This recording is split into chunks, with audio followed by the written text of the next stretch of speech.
All right. Hello, everybody. Welcome, welcome. My name is Kale. I'm the CRO at Altvia. Very excited for today. It goes without saying, and we will give a few minutes for folks to step in who are perhaps running a little bit behind. And in the meantime, we put together just a 3-question poll, 30 seconds tops. You should see a notice in the bottom right of your page, and we'll be sure to share out those results, of course, and the data with everybody. Should be interesting.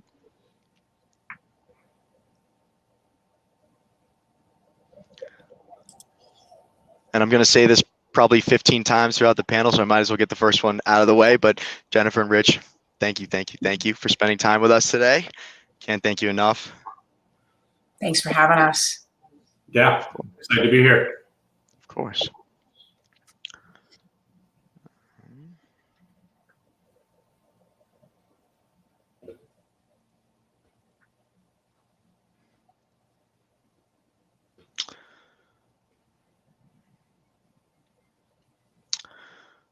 All right, well, let's go ahead and get going here.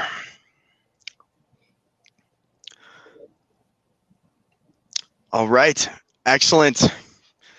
Everybody see that? Or I guess it's just ask Jennifer and Rich are the only ones I can see. Both see that okay? All right, excellent. So welcome again to everybody. Very, very excited to have you. The topic for today is future-proofing your private equity or venture capital firm. And before we jump in, we'll of course get intros from Jennifer and Rich and then do a quick overview of the agenda and step in. A little bit of context for you. So it's an interesting time in private capital markets. I was recently familiarized with the term all record-breaking year.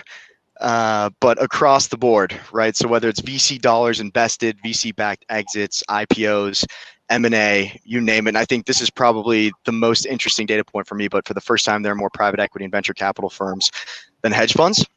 And so as competitive as it's ever been, right? It's tougher to raise capital from LPs who are perhaps already, invested and exposed to alternatives and have established, relationships with fund managers. On the deal side, getting first to deals is very challenging. So a lot of groups, if their differentiation is rooted in we're a smart bunch, we're well connected, we're well credentialed, we have a good track record, they're starting to feel some pressure. And you have thought leaders like Hugh MacArthur, who's the global head of private equity at Bain & Co., saying that capital is now widely acknowledged as a commodity, and it's really all about speed. Speed to insight is everything. And at Altvia, we probably talk to maybe 12 to 20 GPs a week, and a lot of the feedback that we get is IR teams that are very frustrated because an LP calls in and they have a question about how the fund's performing or a portfolio company, and they have to firstly kind of figure out a way to track that ask, and then they have to step in and maybe look at funded accounting and see, okay, what have the calls been, the distributions, what are IRs looking like? If it's a question around the portfolio, they need to chase up the investment team, how's this company doing? And all the while, the LP is kind of tapping their fingers on the table waiting for a response. On the investment side, you have deal teams that are, hearing about a deal that just closed, and it was right in their sweet spot, and they knew the banker. It's like, gosh, why didn't we get a look at that? And it turns out that the banker just, the firm wasn't front of mind. And so at its root, what Altvia is trying to solve for is kind of pulling together a platform and delivering a technology platform that considers the investment lifecycle. So very simply put, you have to communicate with LPs, raise capital, you have to originate deals, deploy capital, monitor their performance, create value one way or another, and then report out on that performance to your LPs just in time for the next fundraise. And it's a very virtuous cycle. And so the applications that typically get the most traffic within that lifecycle, if you will, are CRM, portfolio monitoring, and of course an LP portal or data room. So those are the applications that we pull together under one platform. And Nirvana is kind of having the right data in the middle of the firm, accessible for everybody, and all teams are coordinated, they're on the same page, activities are clear, accountability is clear. And so that's what we're trying to do. And that's the work that we are very excited about. So with that context, if we zoom out, last quarter, we brought everybody together and we had a conversation, very big picture. It was the digital collision coming for private equity and venture capital. So perhaps a little dramatic, but we wanted to paint a picture about, the role that technology can play in a firm at a very big picture. And we had groups like Summit Park and Jazz Ventures. We had some additional perspective from PE Stack and from digital operating partners to paint a picture of what can happen technology-wise in a firm, and what are some of the groups doing that are really at the bleeding edge or really trying to push the envelope. And that was well received. We had some fun anyway, and the feedback was that a lot of where we're like the issue with technology is there's a resistance to change in the firm, and people are scared to disrupt the status quo because if returns are there, everybody's kind of happy, and then we've stuck to the model that we're implementing for the last 5-10 years, and there's just a lot of resistance. So what is the more useful than kind of understanding what's out there at an abstract view is to understand kind of where we are from a technology perspective, and what's a very meaningful place or area that we can make a productive step forward, and then how can we get folks rallied around that and show results. So off the back of that feedback today, the intention is to give you that. So to give you something that's actionable, give you frameworks for your thought process and quick light tactics. So we'll start there. Agenda wise, we're going to go kind of big picture, talk about frameworks and how you can think about technology. As I mentioned, the investment lifecycle is a very useful one. That's what we see a lot of groups adopt at like a very, very macro level. And then we'll step in and talk a little bit about tech maturity. So thinking about, what's a spectrum for technology? Where's 0 and where's 10? And then that can help orient you perspective-wise in terms of where you sit. And then we'll talk about hurdles. So cool, we understand some frameworks. We can think about this now. We kind of understand where we are. We think we have an action plan on what will be productive steps forward. What are the hurdles that we're likely to face and how do we actually get this done? And then we will think about just one very concise, and this is a tough ask for Jen and Rich, but one very concise kind of piece of advice so that no matter what, after spending an hour with us today, you've got some actionable stuff that you can run with. Does that sound all right? Cool. Sweet. So without further ado, and I'm done talking for the most part, Jen, would you mind giving us the scoop on your role and all the good stuff? Happy to, and thank you again for having me today. From a background perspective, I started my career in early stage technology companies, primarily with SaaS-based businesses. I focused a lot in technology operations and really trying to drive what I would call good and solid outcomes for organizations, really focused 1 on ROI, but 2 on business processes. When you look at what we just discussed in terms of there's usually a cultural or need to basically meet people where they are and with what they're comfortable with, that's how I focus all of my efforts. I joined Greenspring last year to lead their technology operations team. There's kind of 2 core areas that we focus on. One, traditional like IT support, infrastructure, and cybersecurity efforts across the firm. And then the second part of the team that I built out is a data and analytics firm. And that group is basically responsible for implementing a new data lake across the organization to basically get us to scale, to provide near real-time information to our partners so that, as you mentioned, we can actually get information to them in a meaningful way. Also, hopefully, again, near real time, because speed to data is absolutely paramount for their decision-making. So I really appreciate you having me today. Of course. Over to you, Rich. All right. Thank you again for coming here. And I'll put a little commercial here for Altvia. We do use them quite a bit and extensively. So I got a shout out to our client success manager, Craig Petralia. He has been very integral in helping us be able to kind of get from a good user of technology to a great user of technology. So my role at the firm is deal origination. Historically, I worked as a middle market lender for PNC Bank and Fifth Third Bank. Had an opportunity to work with Huron Capital a little over 2.5, almost 3 years ago. I've been here now. So Huron Capital, we're an operationally focused private equity firm located in Detroit, Michigan. We've been around for 22 plus years and counting, and we focus on partnering with founder-owned companies that have a great culture and are seeking to become a leader in their sector. We've raised almost $2 billion in committed capital across 6 funds. We are investing out of our current fund, which is $575 million. Throughout that time, we've invested in over 230 companies. I actually took a look at the numbers. We had 1 deal closed yesterday, so we're at 235 throughout the life of the firm. We target the U.S. and Canada as our geography. We make control investments into companies with the C&I, commercial and industrial services, professional services, and consumer services sectors. We look for companies on the lower middle market end, so anywhere between 7 to 20 million of EBITDA with caveats to that. And to make a clarifying statement, we do look at other industry sectors as well, but they're viewed more opportunistically, and we try to stick to kind of our core knitting and where we've had the most success. We typically issue anywhere from 25 million to 30 million of equity day one, and we want to put in at least 50 to 60 million per platform with, again, a caveat where we can scale up maybe a little bit higher, or we can start maybe a little bit lower, which we, 22 years we have done. And kind of going back to what you pointed out earlier, Cale, was capital is a commodity. And the private equity realm continues to get more aggressive, in the VC realm and the investing realm as a whole just continues to be more efficient market. So what are the attributes that are unique to Huron? And what I believe that we have is our resources that we bring, our mindset, and the culture. We do lean on our Midwest roots. Our core values are rooted in being humble and transparent, and that there's no substitute for hard work. And we take that partnership approach with the management teams that we invest in, and we clearly live, we do not invest in the company, we invest in the people. And then how do we do that? We have a proven value creation playbook that has been built on our 22 plus years of experiences and knowledge.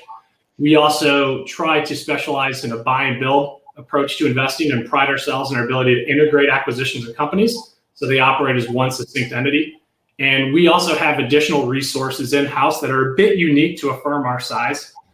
We have 3 in-house strategy and operation team members that focus on 3 distinct areas. We have a partner of strategic leadership that was the former CEO of Herman Miller for 15 years, spent 30 years there, publicly traded company. So you can imagine when you sit across the desk from a founder-owned company that's 50 million in revenue, you can bring in the firepower of somebody that they're going to be working with that's led, a global organization. You'd be able to kind of change that conversation and that mindset of that individual, founder owner or family owner. We also have a partner of performance enhancement, which was a former CEO of Rivian, which is a technology automotive startup, mainly in batteries and electrification of the automotive industry. Also, he'll tell you that he is a recovering consultant, spent time at Deloitte, KPMG, and Alvarez Marsal.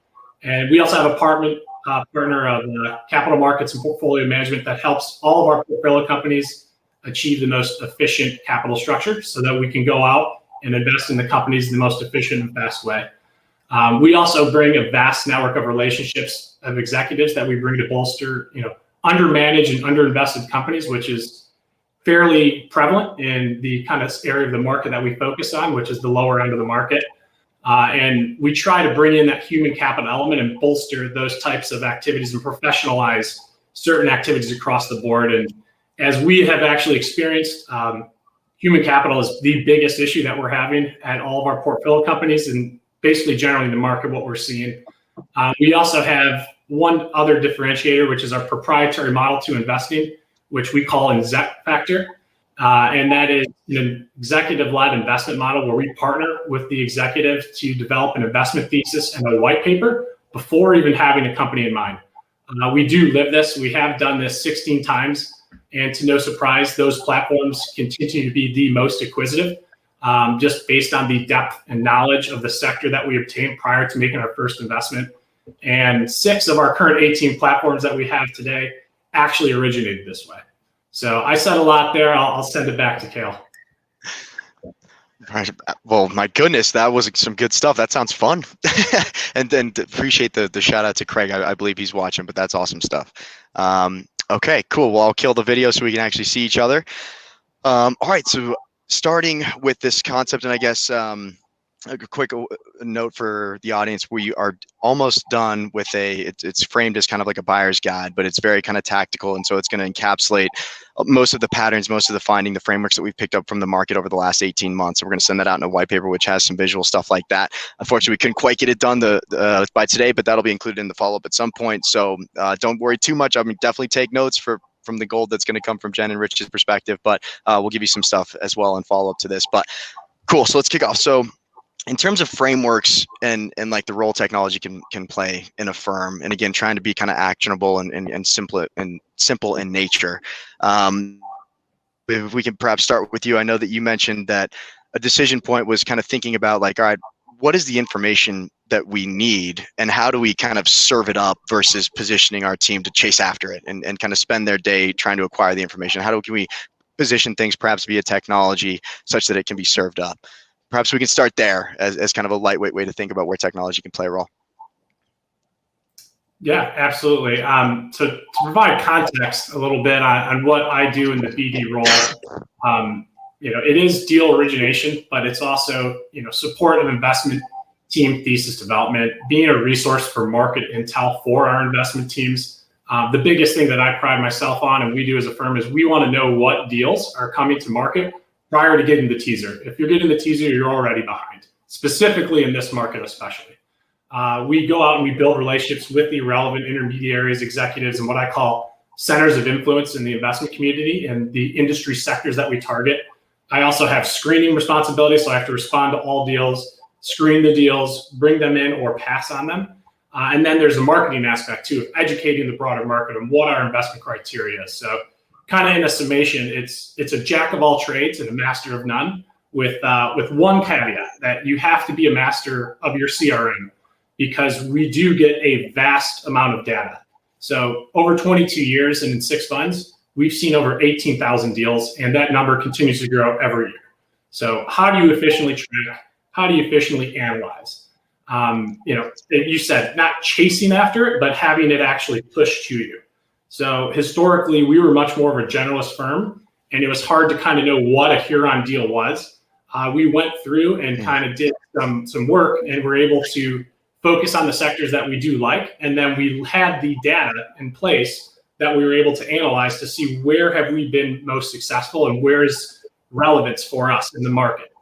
By doing that, we were able to actually get out of kind of an outdated Excel-based monthly reporting package that I do through our CRM historically, and we're able to build dashboards that help us see real-time and updates daily for us. And not only that, helps us analyze where we're seeing and isolate certain areas where we need to be spending our time.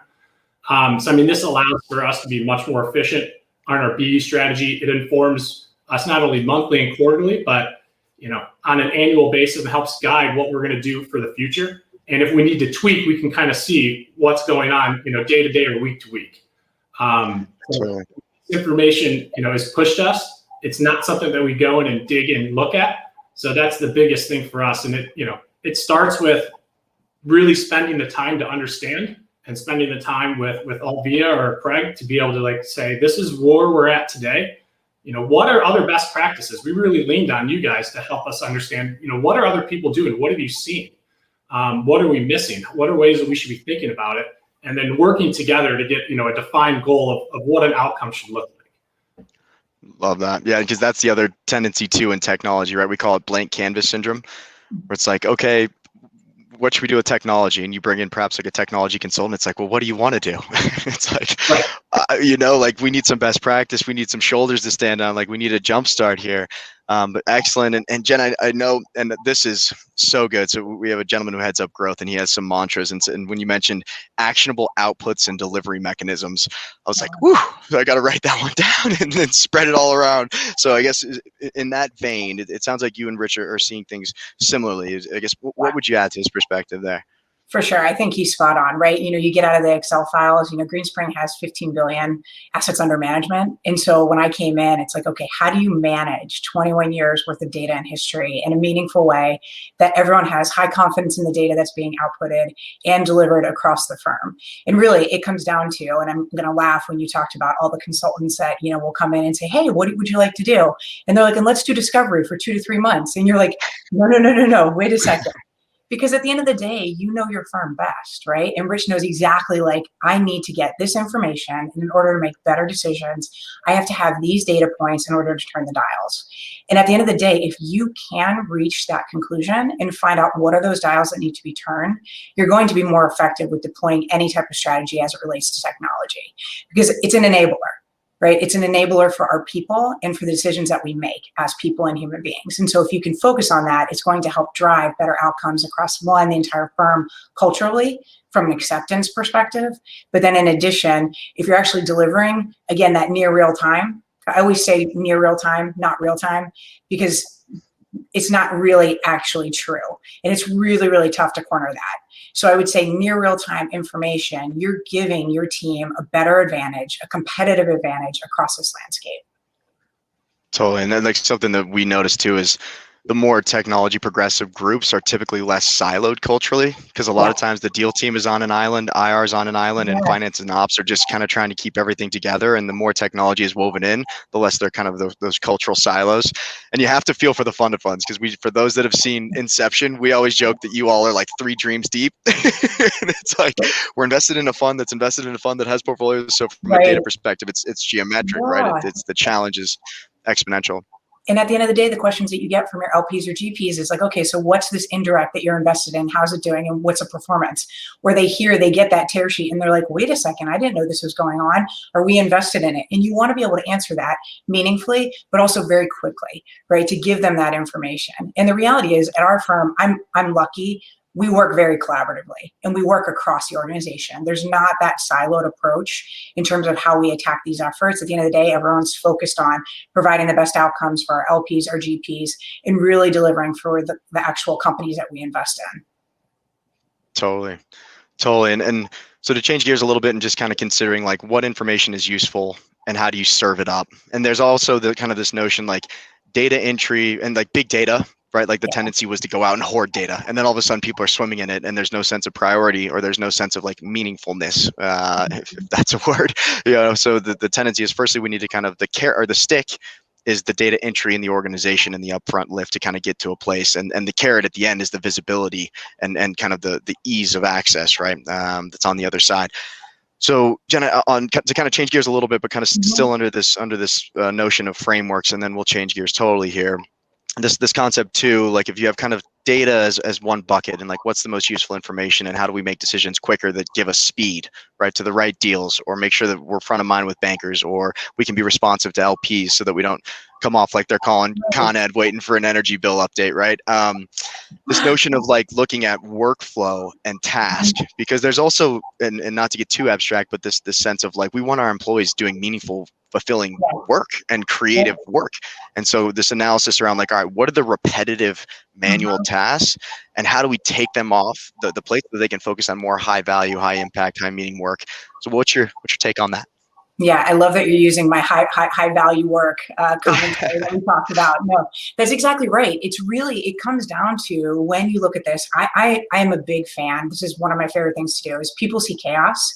And I'm like, okay, wait a second. Let's look at this chaos for a minute and unpack it. And that's where you go from the strategic down to the tactical and back up again. And if you can do that kind of across the firm, you're going to identify those issues and challenges that are really the impediments to data delivery. Because you're going to find out that someone spends 2 to 4 hours of their day inputting whatever report it might be, or whatever outcome that might be required in order for the partners to make a good decision. So what are the things that you can do to basically reduce that time to ingestion of the data, and then move that forward kind of across a firm? So you do that in what I call small clips. So what I would do is I would basically do a skunk work projects internally, test the efficacy. Does it work? Right? Are we actually getting traction with building like less time to delivery? And if we are, what does that mean from a return on investment? Can I move those folks who are doing that data entry, which by the way is an incredibly important task, because it can be fat fingered, it can be incorrect, and all of those things have downstream impacts that are not good for an organization. So the reality is, if I can get that person focused on more high value outputs, I mean, Rich, I bet you could say, like, if you're looking at this, like there's so many questions you would rather ask, right? Or like to know the answer to. So it's finding out what are those 1 to 2 to 3 things that will really help turn that dial. And then you really focus on that. And then you give those people what I call more high value outcomes, which again provides better job satisfaction across the board. It provides them more what I would call engagement within the organization with what they're doing. They're not just a data entry person at that point. They're really looking at things from a business context. And being able to relay that, I think, is critically important. That's One awesome. thing I'll add to that too is, and this is not my saying, I stole it from my father-in-law, so I have to give him props to that, but to determine the effectiveness of a process, evaluate how well it handles exceptions. It's easy. Process works well when all the variables and everything are working properly. Like it's designed to do that, but it's not designed to handle exceptions. So that's how we kind of think about our mindset, is how well does it handle exceptions? How well can we isolate variables that are the determining factor that will make us more competitive, or know that we need to be looking at this deal versus that deal? So that's the way we kind of frame it in our heads and the way we think of it. I love Your that. father-in-law sounds like a sharp individual. I'm going to borrow that one. And in that vein too, so I'm, obviously I was totally, tickled, I guess, following our conversations respectful. I was like, wow, there's so much exciting stuff that you all are thinking about and working on. But something that definitely stood out to me, Rich, is, the majority of firms that we talk to, how many deals have you looked at over the lifetime of the firm? They would have no idea.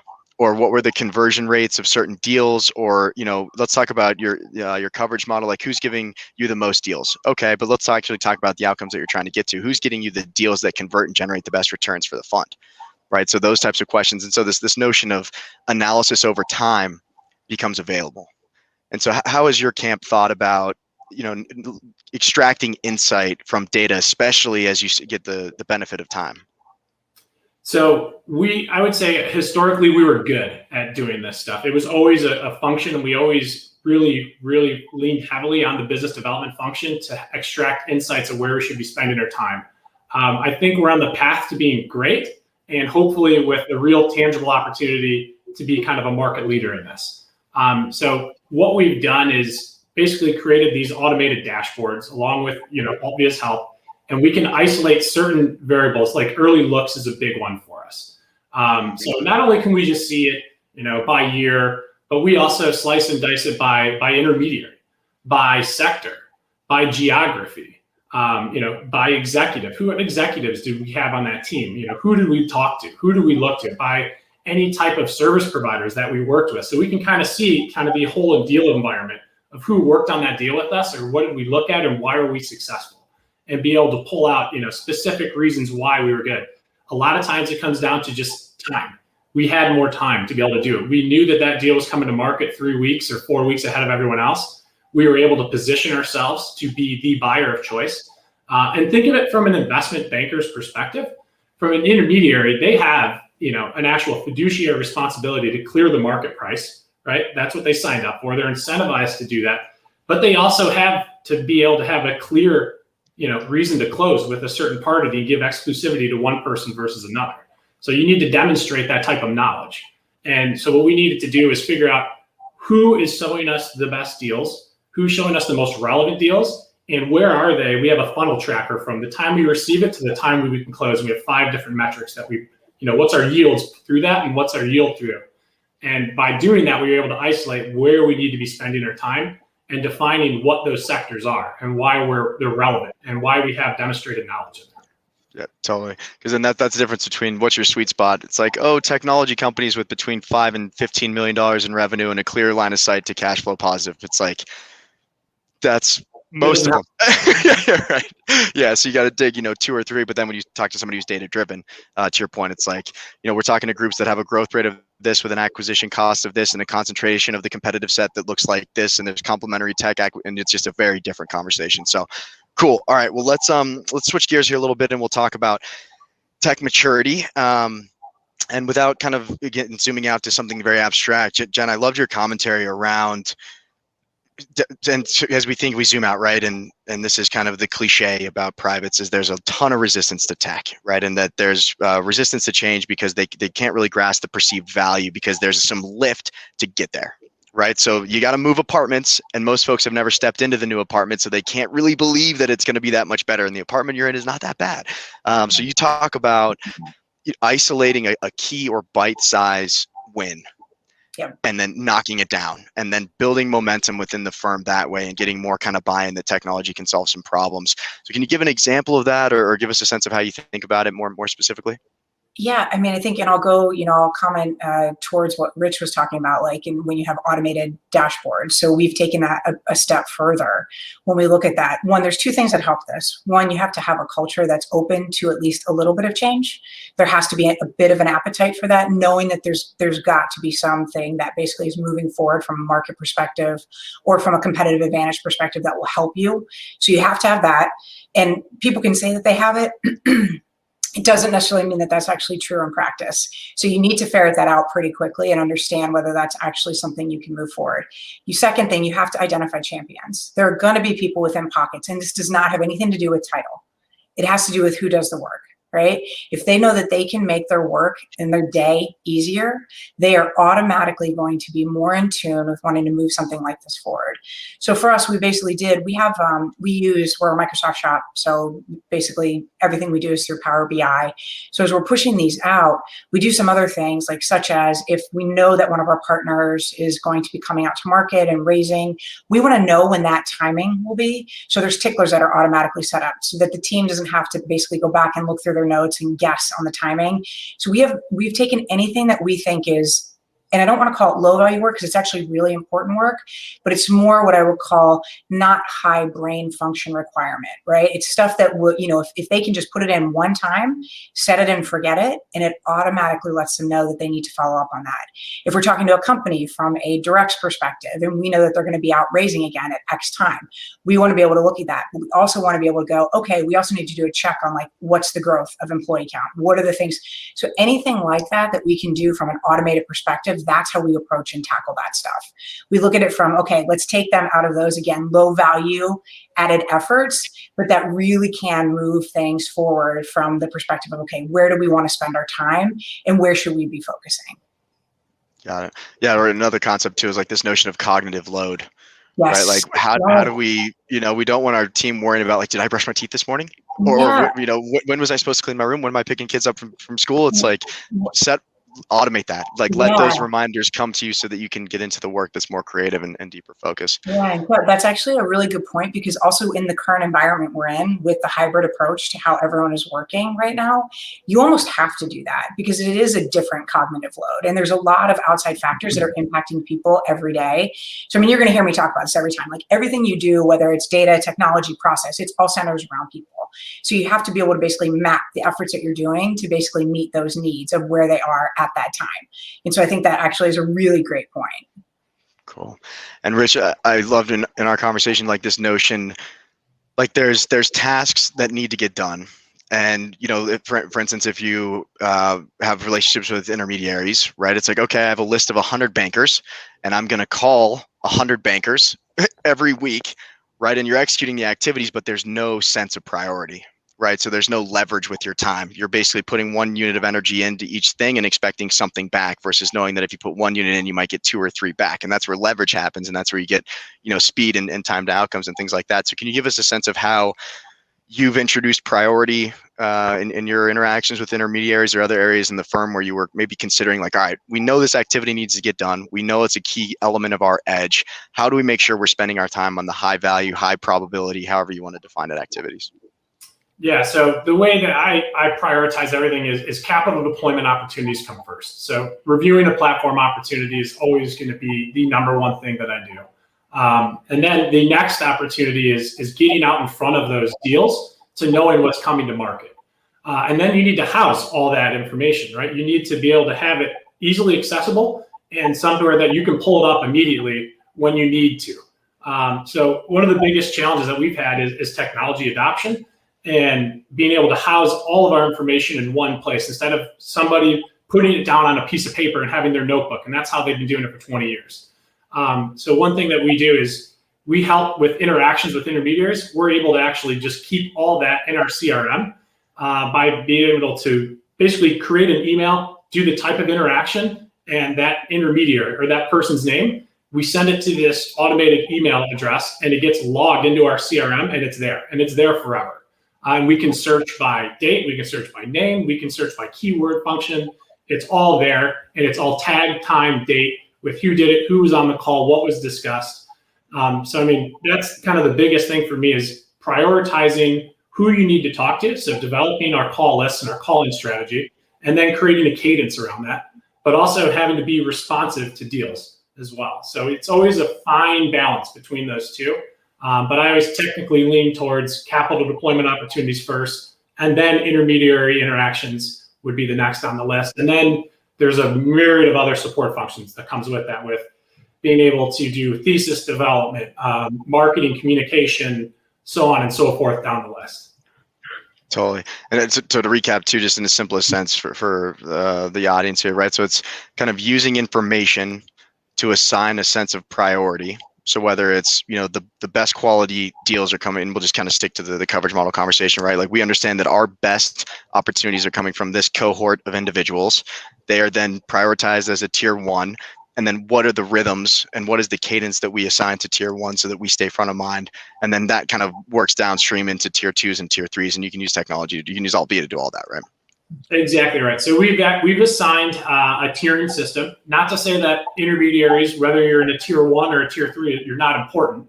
It's just there's a relevance associated with it, and there's also a volume associated with it too. Like a Lincoln, for example, does 500 plus deals a year versus a boutique shop that has 5 people that, they might do 6 to 10 deals a year, and they're certainly relevant.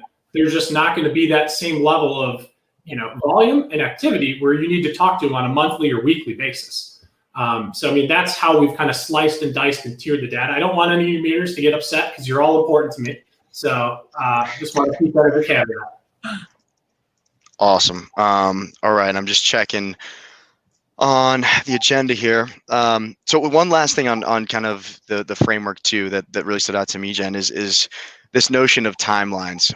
Because I think the tendency is, as my mom reminds me all the time, if you want to eat an elephant, eat one bite at a time, right? And so a lot of that is being able to kind of understand what's going to be a good bite first, like where's the low hanging fruit, and then assigning a timeline and an action plan, right? That kind of progresses over time. So how do you think about assigning time periods to objectives that have kind of a technology undertone? Yeah, look, it boils down to pretty, I would say, basic concepts, but it really comes down to, one, what's it going to take from a technology lift perspective? 2, what's it going to take from a training perspective for folks to actually be trained and understand it and be able to utilize it?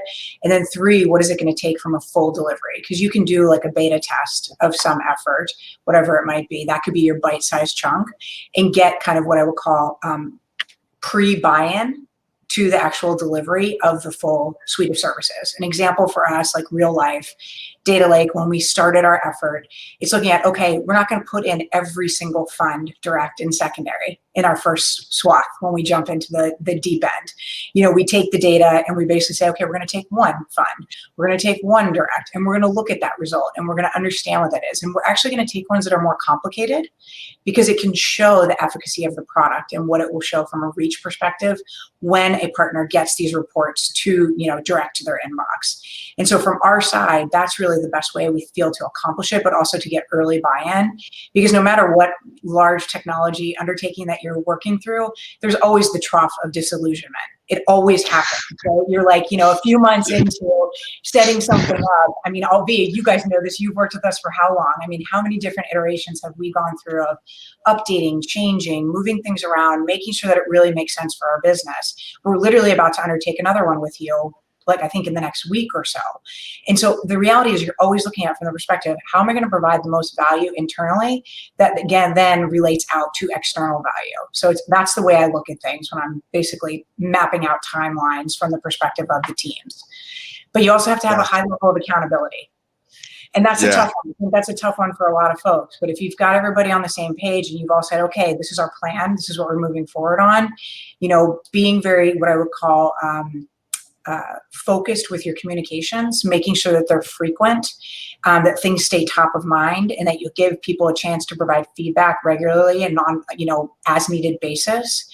And you also have to map that with like, who are my best users for each of the different resources that we're basically creating, because it's not going to be the same across the board, right? I might have something that's very tailored to our investment team, whereas I may have something else that's really tailored to my business intelligence team, vice versa, IR, accounting, et cetera. They're all going to be different. So really focus on that audience and that need.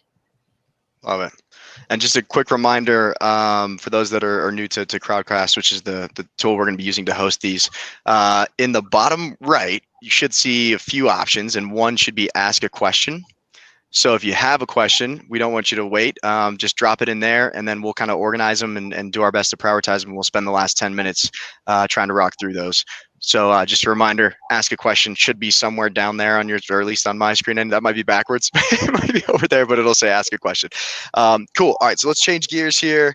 All right, the trough of disillusionment. That's a good one. All right, on So let's talk a little bit about that, and then and I want to probably move through it pretty quickly, and then just get to like a piece of very kind of pointed, condensed, actionable advice for the crew that's with us here. But on the topic of hurdles, something that really stood out to me, Rich, was this notion of like it's like the tendency is to fixate on like, all right, what should we automate, right? Versus like, what's our strategy, and how do we execute our strategy, right? So can you talk a little bit about perhaps not getting caught in the weeds around like, let's automate everything and associating a technology initiative, just like any other, like a hiring initiative or anything, right, that's associated to strategy and execution? Can you give us a little sense there? Yeah, I mean, we kind of have keep it simple, stupid. You can't automate everything. There's going to be certain tasks that just have to be done in Excel, right? But where are the ways that you can have, as you mentioned, high impact? And these are kind of, I wouldn't say low value add. They need to be done, but they're time consuming. And there is areas where you can fat finger. There are areas where there can be human error being put in there. So as we looked at our processes, we kind of went through and defined a kind of a scope of where are we spending a lot of our time and where these processes can be outsourced or automated. So being able to do that and actually leaning on Craig, and I'll be trying to get best practices and where there's functionality that we're not taking advantage of. Where are there plugins? I mean, there's 1,000 different apps and plugins out there. Excel connector is one that we use religiously. And I never knew about it until 3 years ago. I mean, there's PitchBook plugins. There's tons of other ways to automate the ability to input context, input data, input deals, input interactions. Whereas historically, we were going into our CRM and actually typing that in. So we were very prescriptive when we isolated where are our pain points, and then we relied on Altvia to be able to say, where are the best ways? And honestly, there's not going to be a solution for every single thing. There always are going to be limitations, and that's understood, and that's fine. But I think we really assigned a value, like a tangible number value to it, like impact and then time. And then we prioritize the ones with the largest number to be able to achieve the most impactful results in time-saving areas.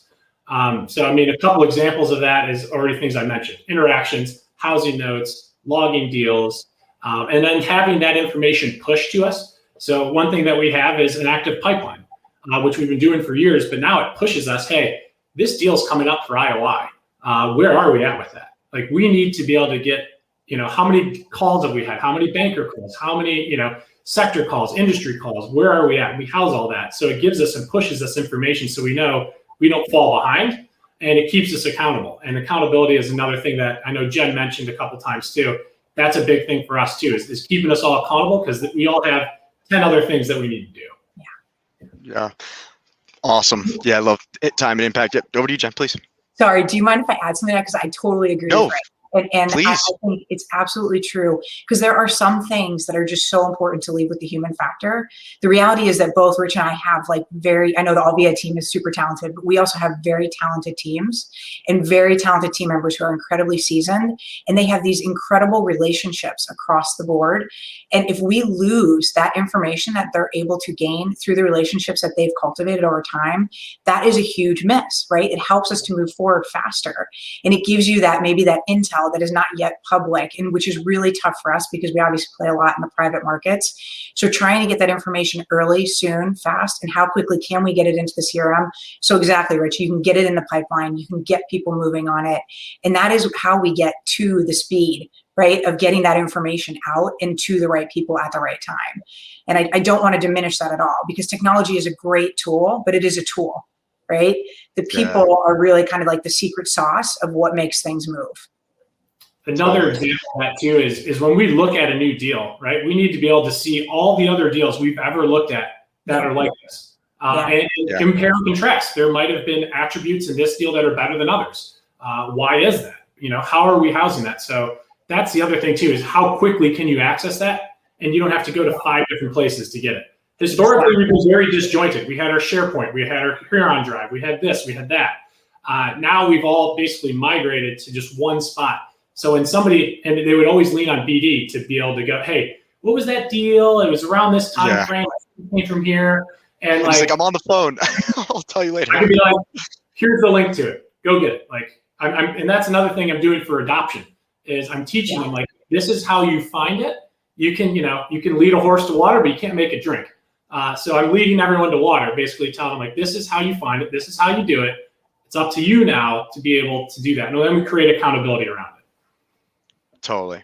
And just concept-wise too, for the audience, like some things that were spoken about just then, right? Like this notion of like data entry. A lot of the best way to solve for that is to meet people where most of the work activity already happens, like the inbox, right? So if they can't take quick activities and let the inbox do the heavy lifting of capturing records, if you're researching like a company summary, right, and keying that into the CRM, those are available publicly, right? That's almost table stakes knowledge. So this notion of data enrichment. So the vast majority of the market is subscribed to PitchBook, Preqin, Crunchbase, CapIQ, whatever the case may be. Is how do we take that and the delivery mechanism, right? How do we pipe that into the system of action where our camp's already living to kind of preempt those asks? And again, moving away from kind of manual table stakes activities towards stuff that can give you an edge.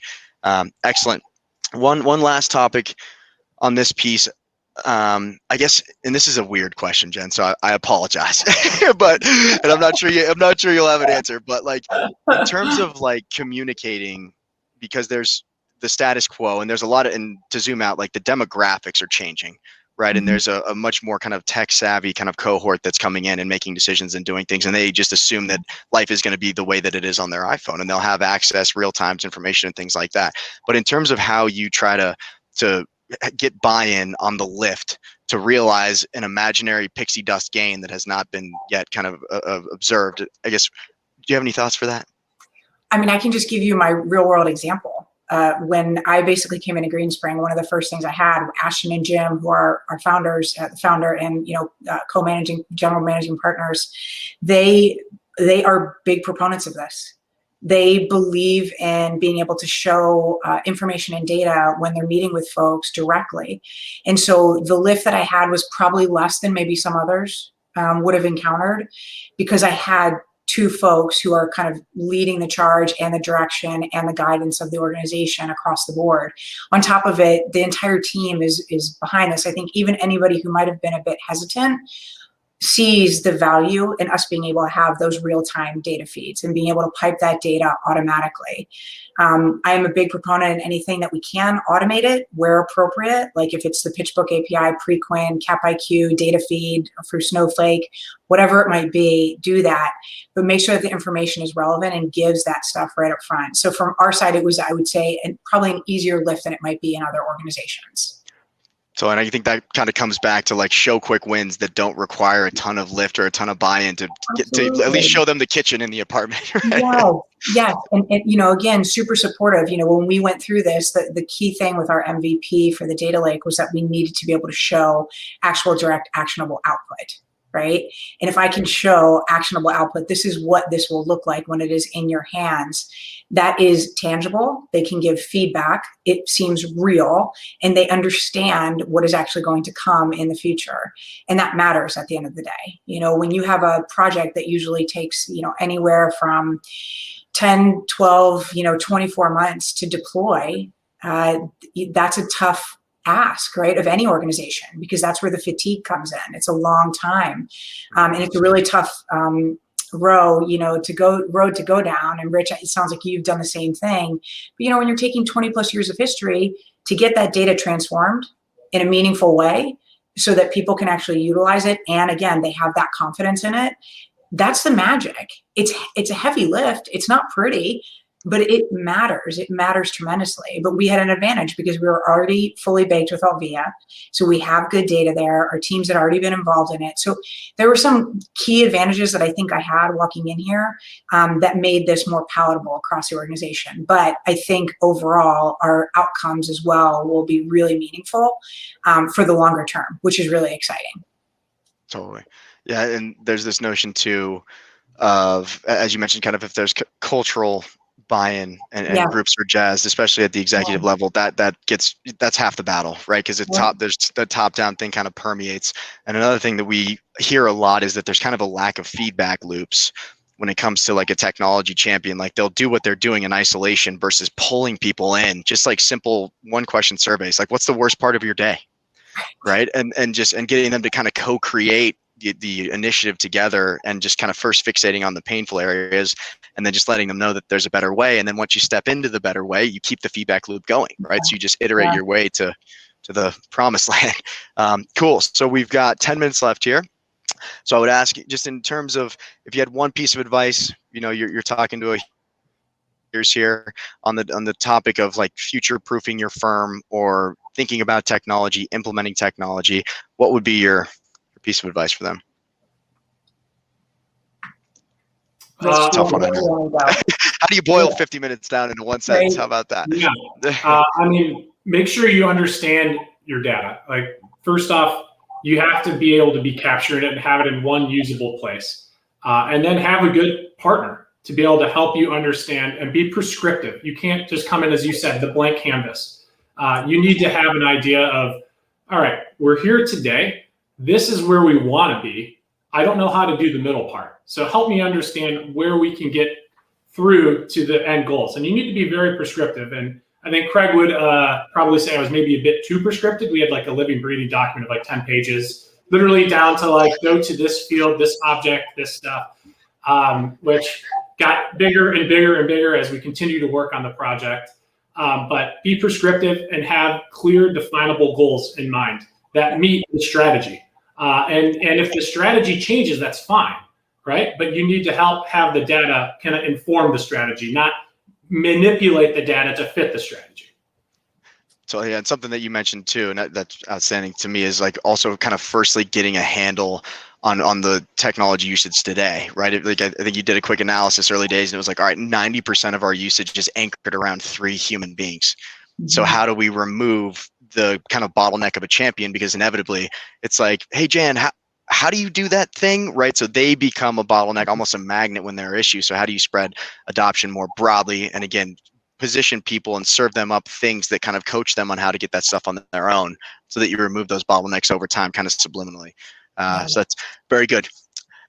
Over to you, Jen. Okay, so I agree with everything Rich said. 100% would follow the exact same path on that. The second thing that I would add to this is really that technology should not be something that is seen as a hurdle. And when you go to bring somebody in, either internally or you're working with an external vendor, they should be a partner in your process. And when you look at that, what that means is when someone's explaining something to you, are they spending the time to actually go through what the acronym SOUP is? Because when we talk about APIs, when we talk about all these different pieces that people are not necessarily familiar with, that doesn't mean anything. It's just a different language that needs to be understood. And so you need almost a teacher, someone who is willing to teach and then train. And that's, again, going back, Kiel, to what you said about how do you get rid of just the bottleneck of the one champion?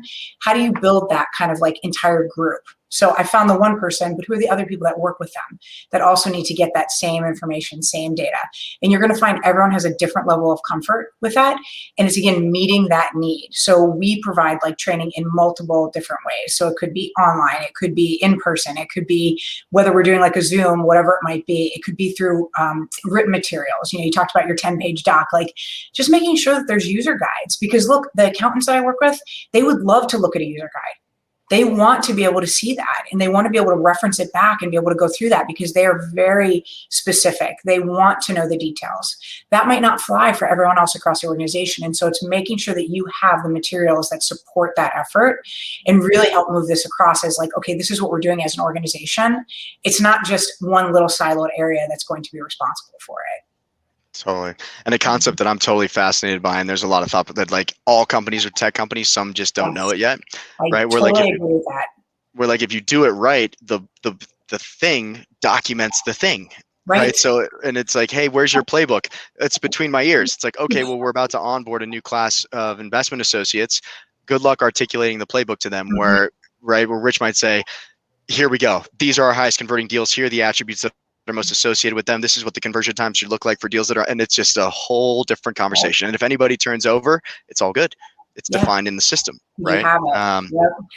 That was a big realization for me. It's like, with compliance in particular, it's like, well, what should we do about compliance? And it's like, compliance should be a byproduct of the machine that you're living and breathing in, right? And that was kind of a paradigm shift for me. Cool. So I think we've got some questions here. Let me get eyes on these real quickly. Okay. Okay, so we touched on this a little bit. Or actually, okay, so in terms of how you all kind of track and report on the performance of a company or a fund manager, what does that kind of process? I guess we're kind of going into like portfolio monitoring here a little bit, but what are perhaps some advice there when it comes to from a data perspective, from a tech perspective, when it comes to portfolio monitoring? Mm-hmm. Rich, I don't know if you want to. I'm happy to.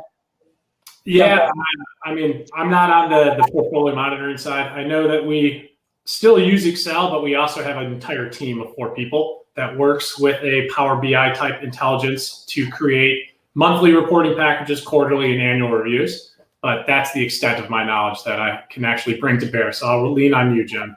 Yeah, sure. And look, I'm also not in portfolio monitoring. I just happen to work with them for the efforts that we do. But the reality is it's a combo effort, right? We take the information that's built into our CRM and AltVia, right? Basically walking through that. So you take that as a baseline of, okay, what are we looking at and what's the baseline data that we need? So we have specific parameters that we look at from that perspective that have to be completed whenever there are calls done. If we see news articles of things that we're tracking, if there's additional information that's been shared with us from like GPs and LPs, all of that gets tracked. We also do what we call, weekly and daily roundups of information that we're tracking as well to basically provide additional information across the firm. And that goes to distribution emails that we have set up within the organization. And then in addition to that, any additional information that we can pull in, whether it's all those same things, the pitch book, the pre-quin, the Cap IQ, any data feeds that we feel are relevant or helpful across the board, that's basically put together in package. And we call them like scoops and baseballs that basically come together to basically show us what's going on with any company, any fund that we're looking at or working with. Has something changed with one that we're currently engaged with? And so it's a pretty robust practice, and our team does an absolutely remarkable job of moving that stuff forward across the board to have what I call point in view at any time, for any organization that we're looking at. I love that. And I can add some context there too, because then this speaks a lot to how we've structured the platform, but if done correctly, right, most of the contextual information, the interactions, the data that's harvested over time, kind of the table stakes information is housed in the CRM. And then from a data perspective, the missing links are fund accounting and then portfolio level performance. And fund accounting, and we don't play in accounting whatsoever. And it's our view that it's almost impossible to execute on an accounting and a CRM centric kind of platform under the same umbrella. So let the fund admins, let the accountants, accounting software absolutely execute at an elite level where it just can't go wrong, but there's no kind of implied upside, right? Whereas fundraising, if you fundraise better, if you do deals better, there's huge upside, right? So we pipe in the fund accounting. And then from a portfolio perspective, most of the challenge, and it depends a lot on your investment strategy. So if you're a buyout shop, the CFOs tend to be very responsive. If you're taking a minority stake, the CFOs maybe not so much. So there's kind of 3 parts to it, right? You have collecting the data, you have consolidating it and normalizing it, and then you have serving it up. And that's where analytics and data visualizations can speed up comprehension. And on the actual collection side, very basic, you can send out just automated forms quarterly, and the frequency isn't too crazy. So here's a quarterly note, time to key in these 10 KPIs, drop in an attachment of your P&L, and away we go. And then consolidate. But the challenge is there, and just for the audience, is if you're investing purely in SaaS companies and you track 10 KPIs that are operational or performance centric and maybe 4 or 5 that are ESG, which is increasingly relevant. If you're not tracking that stuff, I would encourage you to think just about one KPI, like maybe it's carbon impact, maybe it's a diversity score at the executive level, whatever the case may be. But the more variance there is in your strategy and the companies you're investing in, the more variance there is in the KPIs that you're tracking. And so that normalizing element becomes more challenging. But once you have it normalized, visualizing it is easy. Pre-built dashboards, here you go. Here's firmographic. Let's slice and dice the portfolio and away we go. And then you can consume that stuff internally in the CRM to be smarter for making investment decisions, fundraising decisions. But the most important thing, or I think where we're seeing the market move the most, is serving that stuff up to LPs. Because if I'm an LP and I want to know how my 401k is going, I pull out my phone and I look at, the value changes and the intraday rates versus a lot of, kind of scenarios in private equity. I'm getting like a printed PDF every quarter that's a quarter in arrears. So if you can bring a more modern digital experience to LPs, they get really jazzed about it because it builds transparency and trust and all that other stuff. Okay, it is time. So it's time. Dag nabbit. All right, I thought we could maybe sneak one more question in there. There was a question on collaboration, like tactics for encouraging collaboration between, the investment and the fundraising side.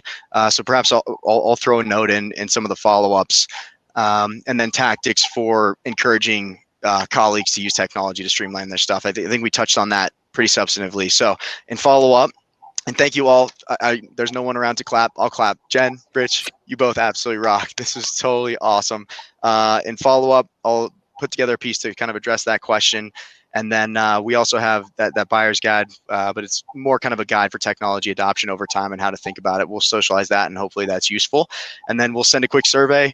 So we are committed, better every day, better every session. So please, your feedback means the absolute world to us. We'll get a quick survey out. Let us know what we can be doing better, or let us know what you enjoy, and if you come back. And we'll see you. We'll see you next time. Thank you. Yeah, all right, everybody. Thank you. Cheers. Have a good day. Bye. Bye.